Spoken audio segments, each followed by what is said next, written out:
বাড়ি বাড়ি ঘুরে এসআইআর গণনা ফর্ম বিলি করছেন বিএলও, অথচ নিজের পরিবারেরই নাম নেই 2002 সালের ভোটার তালিকায়। বিতর্কের কেন্দ্রে এবার চুচুড়ার 196 নম্বর বুথের দায়িত্বপ্রাপ্ত বিএলও অমিতা বিশ্বাস তিনি ঘরে ঘরে গিয়ে এসআইআর গণনা ফর্ম বিলি করছেন।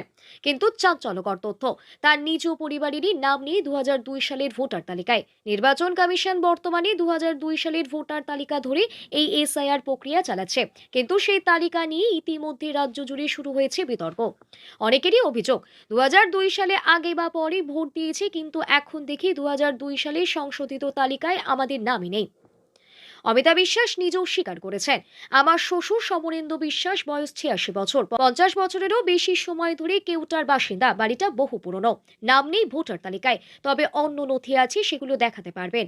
আমার নিজেরও 2002 সালে নাম নেই, কারণ তখন বয়স হয়নি। বাবা মার তালিকায় নাম আছে, কিন্তু শ্বশুর বাড়ির কি হবে দেখা যাক। অমিতার স্বামী শুভেন্দু বিশ্বাসও বলেন, আমরা 2002 সালের আগে পরে ভোট দিয়েছি, কিন্তু সেই লিস্টে নাম নেই। যাদের কাগজ আছে তারা বাঁচবে, কিন্তু যাদের নেই তারা বিপদে পড়বে। আমার স্ত্রী বিয়েরও, অথচ তার নিজের পরিবারেরই নাম নেই। বাবা সরকারি চাকরি করতেন, তাই হয়তো সুবিধা হবে, কিন্তু অন্যদের কি হবে? স্থানীয় বাসিন্দাদের কথায় গড়বাগান এলাকায় বহু মানুষেরই নাম নেই 2002 সালের ভোটার তালিকায়। বিএলওর পরিবারের নাম না থাকায় প্রশ্ন উঠছে, তাহলে সাধারণ মানুষ কেমনভাবে যাচাই করবে নিজেদের নাগরিকত্ব? রাজ্যের বিভিন্ন জায়গায় এসআইআর প্রক্রিয়াকে ঘিরে বিভ্রান্তি ও আতঙ্ক ছড়াচ্ছে। 2002 সালের তালিকা ধরায় বহু পুরনো ভোটার বাদ পড়ছেন, আর সেই কারণেই প্রশাসনের কাছে এখন সবচেয়ে বড় চ্যালেঞ্জ, যাতে সত্যিকারের ভারতীয় নাগরিকদের নাম তালিকা থেকে হারিয়ে না যায়। হ্যাঁ, আমাদের এখানকার সবাই তালিকা থেকে বাদ গেছে। এমনকি আমাদের এখানকার যে আমার পাশের বাড়ি বিয়েলো, সেই বিয়েলোরও নাম বাদ গেছে। উনি তো বাড়ি বাড়ি যাচ্ছেন। হ্যাঁ হ্যাঁ, সেই বাড়ি বাড়ি আসছেন, কিন্তু আমরা তো সেই প্রশ্ন করছি, উনি তো সঠিক তার উত্তর দিতে পারছেন না। তা ওনাদের বাড়ি, ওনার বাবা, তারও 85 বছর বয়স, উনি অনেকবার ভোট দিয়েছেন, ওনারও নাম নেই। আমাদেরও এখানকার সব 60-65 বছরের সব পুরনো বাসিন্দা, তাদেরও কারোর নাম নেই। এবার আমরা কী করবো? এবার সবাইকার নাম, ওনাদেরও ফ্যামিলি সবাইকার নাম, ওনাদেরও ফ্যামিলি কারোর নাম নেই, আপনাদেরও তো নাম নেই। আমাদেরও নাম নেই। মানে এই পুরো পাড়াটাই কি? পুরো পাড়াটা। সবাই কি 2002-এ ভোট দিয়েছিল? হ্যাঁ, 2002-এ ভোট দিয়েছি, তার আগেও ভোট দেওয়া হয়েছে। মানে অনেকে পুরনো বাসিন্দা এখানকার। পুরনো মানে 60-65 বছর সব পুরনো বাসিন্দা। তো উনি যাচ্ছেন সবার বাড়ি বাড়ি, সেখানে তো ওনারও নাম নেই, উনিও তো বাদ গেছে। এবার উনি জিজ্ঞেস করছেন যে ভোটে, আমরা বললাম না তো, আমাদের তো পাড়াটা পুরোই কারোর নাম নেই। আপনার নাম আছে? আমার নাম না, আমার নাম নেই। আমার বাড়ি ব্যানার্জি বাড়ি, কারোর নাম নেই। আপনি ভোট দিয়েছিলেন 2002-এ? মনে নেই, আমার মনে নেই। মানে হ্যাঁ দিয়েছিল, আমার কথা দিয়েছি না মনে, হ্যাঁ দিয়েছিল মনে হয় কত টত। আমার তো 30 বছর বিয়ে হয়েছে, এবার আমি তো নিশ্চয়ই তো ভোট দিয়েছেন। প্রসাদে দিয়েছি। দিয়েছেন তো ভোট? হ্যাঁ দিয়েছি শ্যামাপ্রসাদে, হ্যাঁ। এই যে আপনার বাড়ির পাশেই বিএলও যে ম্যাডাম রয়েছেন, এনারও তো ভোটের তালিকায় নাম নেই। না নেই তো, ওনারও তো নাম নেই।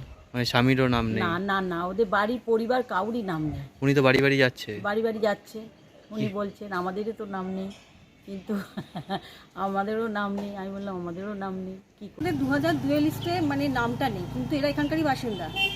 এরা 50-60 বছর ধরে এখানে আছে, 2002 লিস্টে এদের নাম নেই। আবার 2004-এর লিস্টে হয়তো এদের সবাইকারই নামগুলো পাওয়া যাচ্ছে। এবার ফর্ম ফিল আপ করতে গিয়ে তখন একটু অসুবিধা করছে। এবার 2025-এর ধরুন লিঙ্কে যে ওরা পাচ্ছে না, বাবা মার যে লিঙ্কের সাথে করবে 2002-এর, সেটাও এরা পাচ্ছে না। সমস্যা হচ্ছে এইটা। মানে এনারা ভোট দিয়েছিলেন বলছেন? হ্যাঁ, 2004-এর লিস্টেও এদের নাম আছে। মানে 2004-এ নাম আছে, কিন্তু এই যে তারা ফর্মটা কীভাবে ফিল আপ করবে? মানে ধরুন তারা ভোট দিয়েছিল, বর্তমানে দেখুন আমাদের যেরকম নির্দেশিকা দেওয়া আছে, 2002 লিস্টে যার নাম থাকবে সে ফিল আপ করবে, এবং যার 2002 লিস্টে বাবা মা অথবা ঠাকুমা ঠাকুরদা এদের ডিটেলসটা আছে তারা ফিল আপ করবে। বাকিরাও ফিল আপ করবে, কিন্তু শুধুমাত্র ওপরের পার্টটা, নিচেরটা ফিল আপ করবে না। যখন হিয়ারিং হবে তখন ওনাদের ডাকা হবে, তখন ওনাদের হিয়ারিংয়ে ডাকা হবে। হ্যাঁ, হিয়ারিংয়ে ডাকা হবে। তখন যে নির্দেশিকায় যে আপনার লিস্ট দেওয়া আছে ডকুমেন্টসের, ওই লিস্ট নিয়ে তখন হিয়ারিংয়ে আপনাকে জয়েন করতে হবে। আপনার উপর মহল? হ্যাঁ জানিয়েছি, আমি অনেকবারই জানিয়েছি। মানে আপনাদের উপর মহলকে জানিয়েছেন বিষয়গুলো? ওনারা কি বলছেন? দেখুন, এটা তো শুধুমাত্র আমার পার্টে হয়েছে এমন তো নয়, এটা তো অনেক জায়গাতেই হয়েছে। তারা নিশ্চয়ই ভাবনা চিন্তা করবে। আমার এখন যতটুকুনি করার, আমাকে যেরকম নির্দেশিকা দেওয়া হয়েছে আমি সেই অনুযায়ী ওদেরকে বলছি। পরবর্তীতে যদি নির্দেশিকা কিছু পাল্টায় তখন আবার জানানো হবে।